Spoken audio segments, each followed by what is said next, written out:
Labas, tigriuk. Sveiki, sveiki.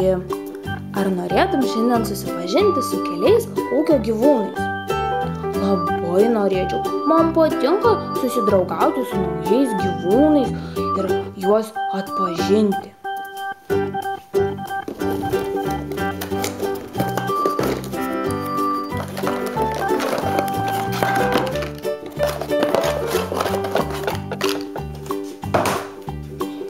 Štai čia turime daug dėlionių detalių, iš kurių pamėginsime sudėti gyvūnus. Kaip smagu, kaip smagu. Štai turime vieną detalę ir antrą detalę. Sujungiam ir gauname arkliuką.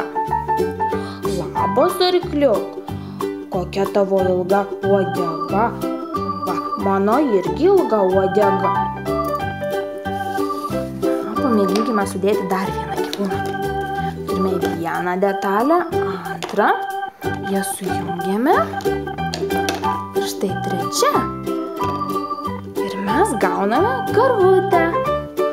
Labas, karvutė. Ar žinai, tigriuk, kad karvutė sako mū?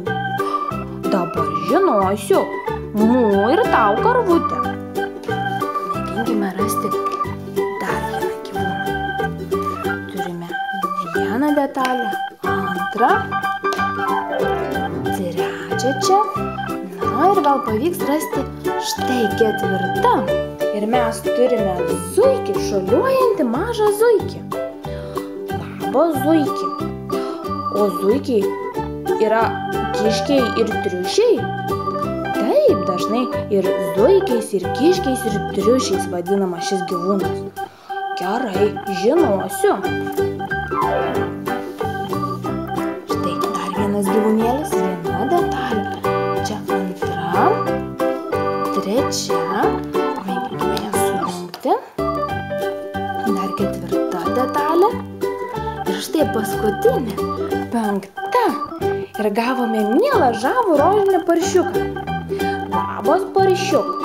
O kodėl tu išsipurvinai kojytę? Paršiukai mėgsta šiek tiek išsipurvinti. Supratau. Taigi, susipažinome, tigriuk, su 4 ūkio gyvūnais, kuriuos galima rasti ūkyje. Taip. Štai čia yra karvutė, kuris sako mū. Ir zuikis arba triušiukas, kuris labai šokinėja strik pastrik. Ir arkliukas, kuris, kiek žinau, sako įgaga. Šaunuolis, tigriuk. O čia yra paršiukas. Kriuk-kriuk-kriuksijas. Šaunuolis. Labai gerai, tigriuk. Visus gyvūnus pažįsti. Tikrai taip. Ir man labai patinka su jais draugauti. Šaunu, tigriuk. Džiaugiuosi, kad susidraugavai. Tad iki kito karto. Iki.